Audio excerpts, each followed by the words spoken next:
Herkese selam, kanalıma hoş geldiniz. Bugün sizlere boncuktan P harfi yapımını anlatacağım. Yapımında 6 milimlik inciler kullanacağım. Sizler istediğiniz boyutta boncukla harfinizi yapabilirsiniz. Hatta video sonrasında harfimizin boyutlarıyla ilgili bilgiler geçeriz. O bilgiler ışığında boncuk boyutunuzu belirleyebilirsiniz. Esneme yapmayan 0.35 numara misine kullanacağız. Dikiş iğnesinden destek alacağız. Misinamızı kesmek için de makas kullanacağız. Yapımına geçmeden önce videomu beğenip kanalıma abone olursanız çok sevinirim. Katıl butonundan atölyeme desteklerinizi de bekliyorum. Harfimizin yapımına başlayabiliriz. Harf yapımında ilk olarak misinamın arka tarafına 4 adet boncuk taktım. Bir tarafında da iğne var. Burası iğne takmadığım tarafı. Bu 4 boncuğu burada direkt bu şekilde bağlıyorum. Birkaç kez bağladıktan sonra kısa olan tarafı diğer boncuklardan geçirip kesiyorum.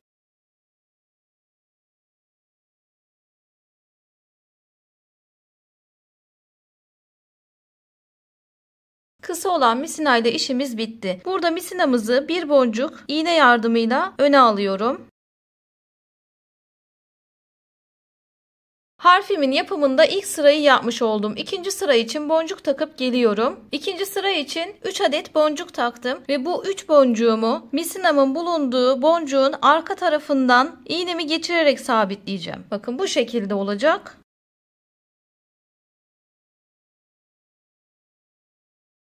Alıyorum ve ikinci sıramı yapmış oluyorum. Boncuklarımı sabitledikten sonra taktığım 3 boncuğun ikisinden yukarı çıkıyorum.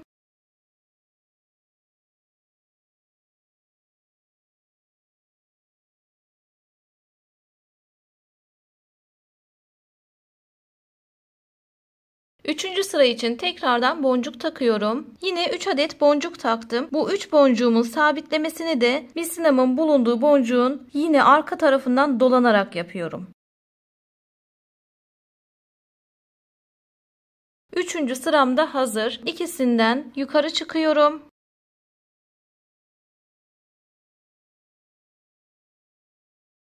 Dördüncü sıra için hazırım. Dördüncü sırada yine 3 boncuk takarak işlememi devam ettiriyorum. Boncuklarım hazır. Misinamın bulunduğu boncuğun şöyle arka tarafından dolanıyorum. Bakın misinam ön tarafta. Ben arka tarafından dolanıyorum. Boncuklarımı aldım, sıkılaştırdım. Taktığım boncuğun ikisinden yukarı çıkıyorum.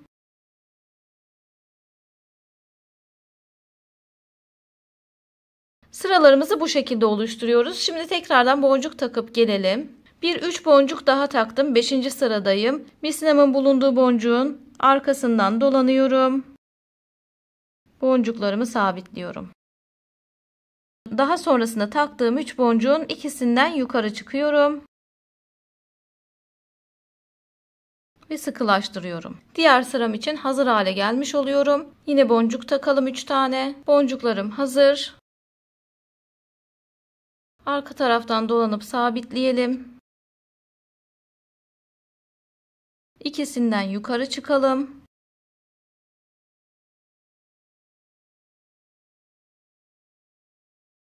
Bir 3 boncuk daha taktım.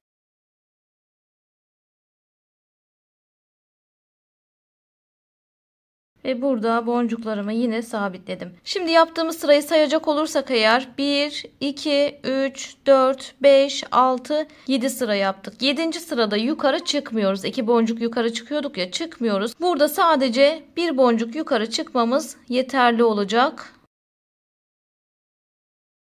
Artık diğer tarafa doğru devam edeceğim şu şekilde. Boncuk sayım yine 3. Ve yine misinamın bulunduğu boncuğun arka tarafından dolanıp sabitliyorum. Sıkılaştırdım. Taktığım 3 boncuğun ikisinden yukarı çıkıyorum.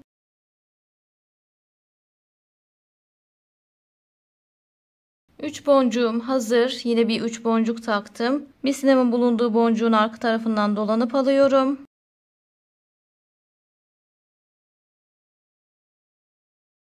Ve yine ikisinden yukarı çıkıyorum.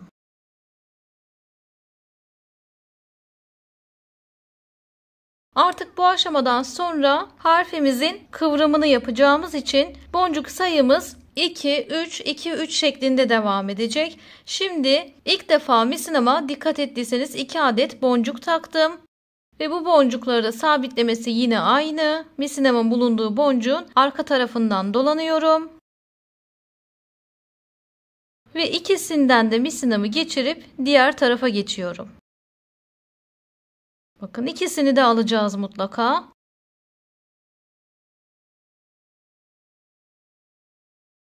Tekrar boncuk takalım. Bu kez boncuk sayım 3. Kavis veriyorum çünkü modelime. Yine misinamın bulunduğu boncuğun arka tarafından alıyorum 3 boncuğumu da. Sıkılaştırdım. Taktığım 3 boncuğun ikisinden yukarı çıkıyorum.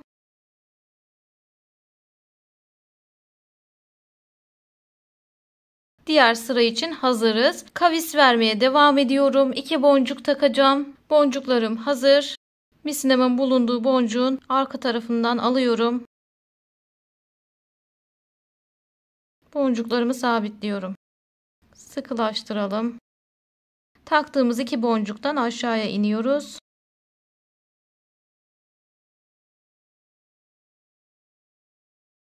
Üç boncuğum hazır. 2 boncuk sonrasında 3 boncuk taktım.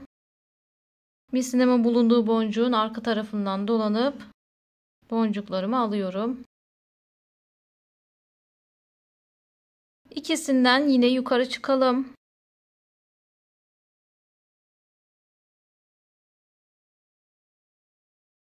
Tekrar 2 boncuk takıyorum. Boncuklarım hazır. Misinamın bulunduğu boncuktan arka taraftan dolanıp sabitliyorum.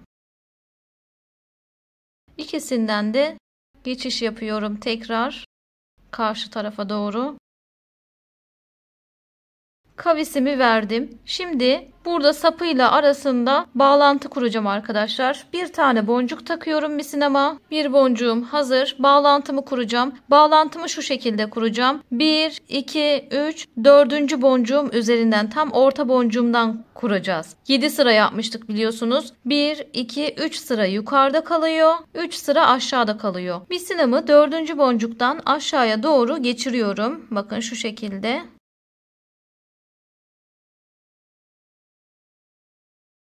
Aldım, sıkılaştırdım.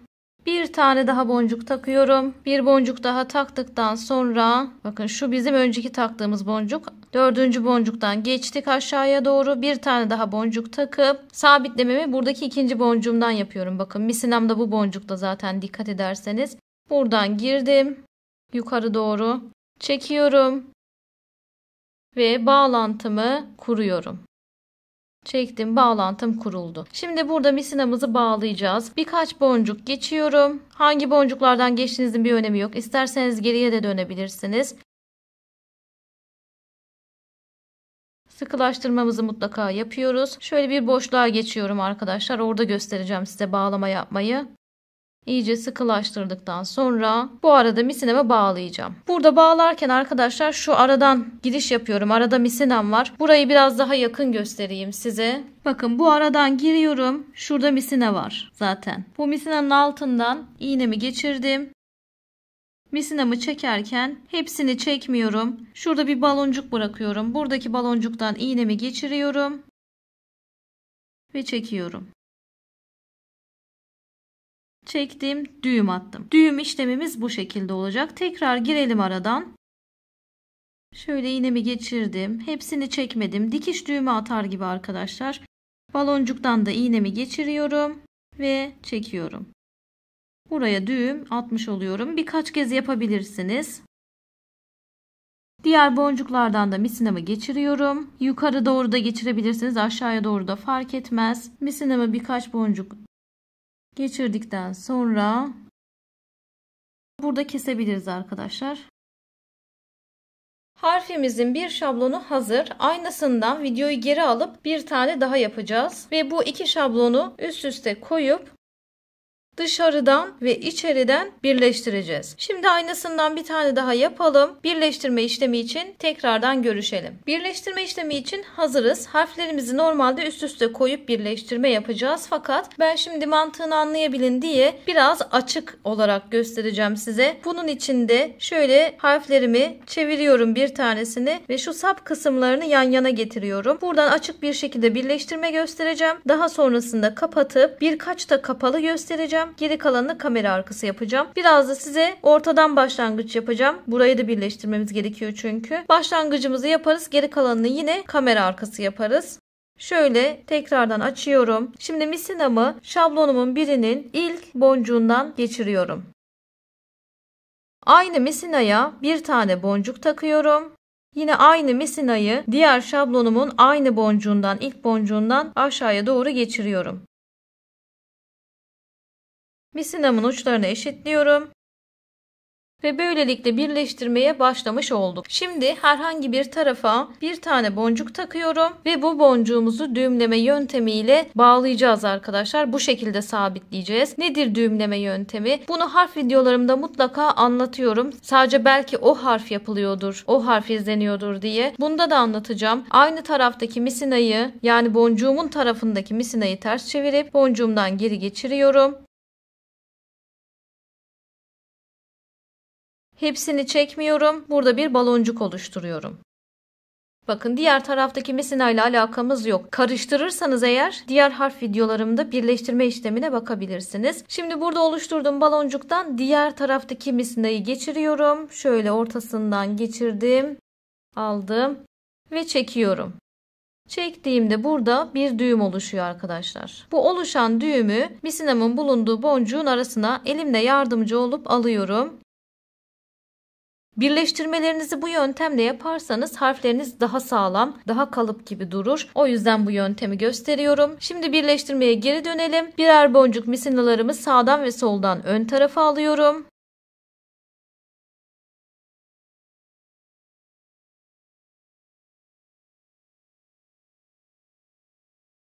Artık misinalarım ön boncuklarda. Buraya yine bir tane boncuk takıyorum ve düğümleme dediğim yöntemle boncuğumu sabitleyeceğim. Aynı taraftaki misinayı geri çevirdim. Boncuğumdan geri geçirdim. Hepsini çekmiyorum. Burada bir baloncuk oluşturuyorum. Bakın aynı taraftaki misina arkadaşlar. Boncuğumu çok çekersem çıkar. Çok çekmiyorum. Bir baloncuk oluşturuyorum. Oluşturduğum baloncuktan diğer misinayı geçiriyorum.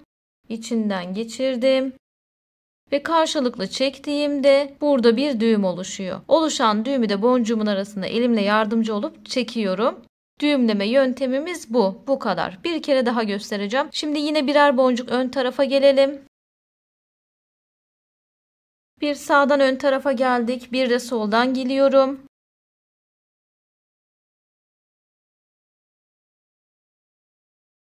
Birer boncuk ön taraftayım ve bu araya bir tane boncuk takıp birleştirmemi yapıyorum. Boncuğum hazır. Hemen aynı taraftaki misinayı tersini çevirdim, boncuğumdan geçirdim. Hepsini çekmiyorum. Baloncuğumu oluşturuyorum. Şöyle göstereyim. Bakın baloncuğumu oluşturduktan sonra diğer misinayı baloncuktan geçiriyorum. Karşılıklı çektiğimde oluşan düğümü boncuğumun arasına yardımcı olup elimle çekiyorum.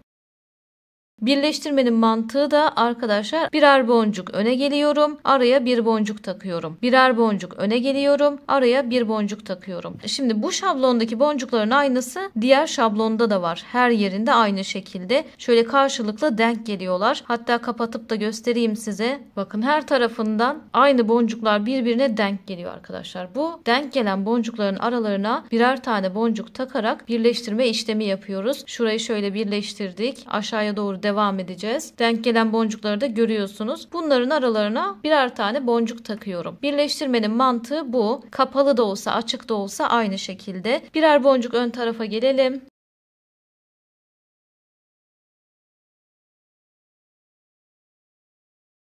Ve ön taraftayız. Araya bir tane boncuk takıyorum. Boncuğum hazır.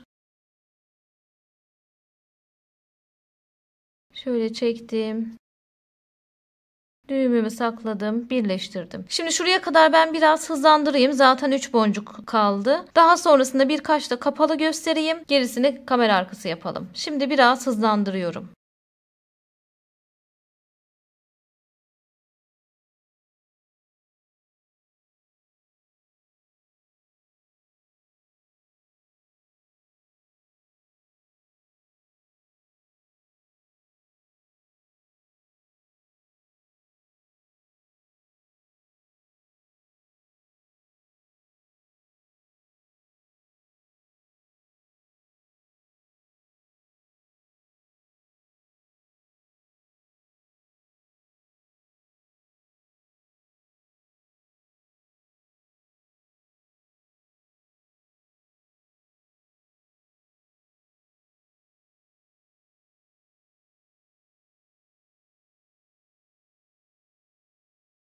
Bakın son boncuklara kadar geldim. Artık bana açık olarak müsaade etmiyor. Kapalı devam edeceğim. Şimdi şurada son taktığım boncuktayım. Buradaki boncuklara geçiş yapacağım ama kapalı bir şekilde. Şimdi bu boncuklar kapattığım zaman üst üste denk geliyorlar. Şöyle göstereyim size. Harfimizin de bu arada şu sap kısmından birleştirmemizi yapmış olduk. Bu taraf kaldı. Bu şekilde devam edeceğiz. Bir de iç kısmını birleştireceğiz. Onu da unutmayalım. Bakın kapattığımda boncuklar birbirine denk geldi gördüğünüz gibi. Denk gelen bütün boncukların arasına bir boncuk takarak birleştirme yapacağız. Şimdi hem sağdan hem soldan misinalarımı öne alıyorum.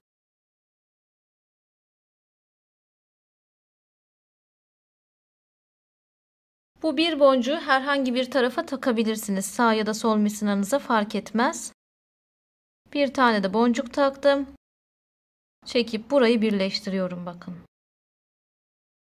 Ne yapacağım burada şimdi? Birer boncuk ön tarafa geleceğim.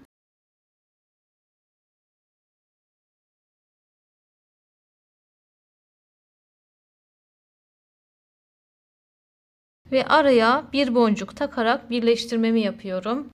Boncuğum hazır.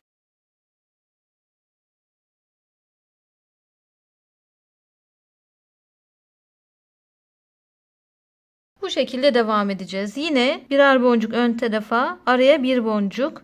Bir boncuk ön tarafa, araya bir boncuk. Boncuk atlamıyoruz. Denk gelen bütün boncukların arasına bir tane boncuk takıyoruz. Şimdi şuradayız. Burada son bitişi beraber yapalım arkadaşlar. Ben buradan bu şekilde kamera arkası yapıp geleyim. Bir de size ortadan başlangıç göstereceğim. Ortası da aynı mantık. Karşılıklı denk gelen bütün boncukları kullanarak arasına birer tane boncuk takacağız. Şimdi buraya kadar gelelim. Kapanışı beraber yapalım. Burada son boncuklara geçişimi yaptım. Şu araya bir tane boncuk atmam yeterli olacak. Hemen bir boncuğumu oraya atıyorum.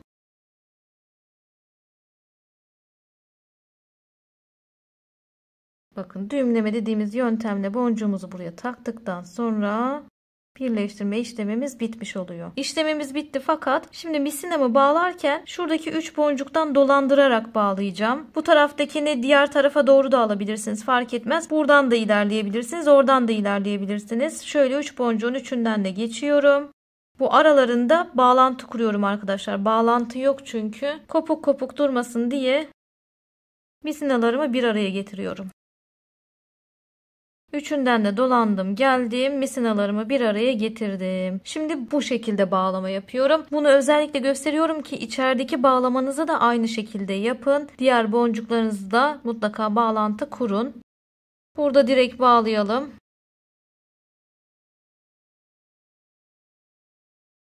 Birkaç kez bağladıktan sonra misinalarımı diğer boncuklardan geçirip o şekilde kesiyorum.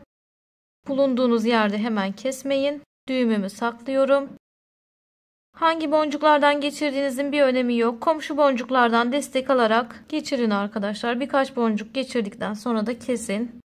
Bu tamam. Diğerini de halledelim. Şöyle yan boncuklardan destek alarak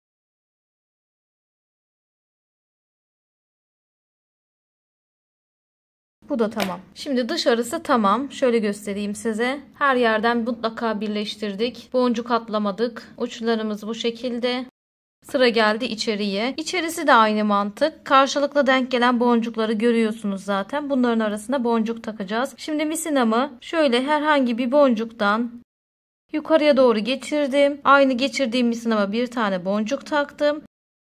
Boncuğumu araya alıp karşısındaki boncuktan, şu boncuk arkadaşlar, karşısındaki aşağıya doğru misinamı geçireceğim. Onu da diğer taraftan alayım şöyle. Bakın araya boncuğumuzu almış olduk gördüğünüz gibi. Ve buraya bir tane boncuk takıyorum. İster yine düğümleme yöntemiyle ilerleyin, isterseniz çaprazlama yöntemle ilerleyin. Fark etmez. Şöyle misinamı ters çevirip geri geçirdim boncuğumdan. Baloncuğumu hazır hale getirdim. Şimdi bu baloncuğumu bu tarafa şöyle ucunu geçiriyorum. Baloncuktan da bu taraftaki misinamı geçirdim. Bakın araya boncuğumu nasıl alıyorum.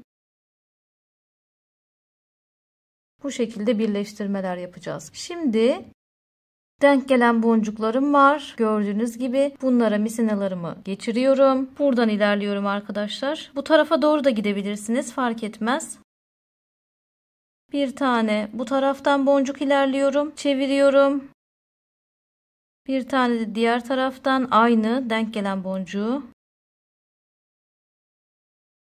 Bir tane de bu taraftan ilerledim. Artık şurada, bakın şuradaki boncuklardayım arkadaşlar. Bu araya bir tane boncuk takıp birleştirmenizi yapabilirsiniz. Başlangıcımızı gördünüz. Yine burada başladığımız gibi zaten aslında. Burayı da dolanalım. Kapanışta da bağlantımızı mutlaka kuralım, kapatalım. Daha sonrasında harfimizin boyutlarını, kullandığımız boncuk sayısını söyleyerek videomuzu bitirelim. Harfimiz hazır. Ortasını da birleştirdim. Şöyle göstereyim size. Bakın denk gelen boncukların arasına birer tane boncuk attım. Harfimizin yapımında 111 adet boncuk kullandık. Boyutlarına da bakalım. 6,5 santim boyu var. Şöyle geniş yerinden enine bakıyorum. 4,5 santimde eni var. 6 milimlik boncuklarla yaptık. Sizler bu boyutları referans alarak harfinizi ne için yapacaksanız boncuk boyutunuzu ona göre belirleyebilirsiniz. Sizler de beğendiyseniz videoma like atıp kanalıma abone olursanız çok sevinirim. Katıl butonundan atölyeme desteklerinizi de bekliyorum. İzlediğiniz için teşekkür ederim. Bir sonraki videoda görüşmek üzere. Hoşça kalın.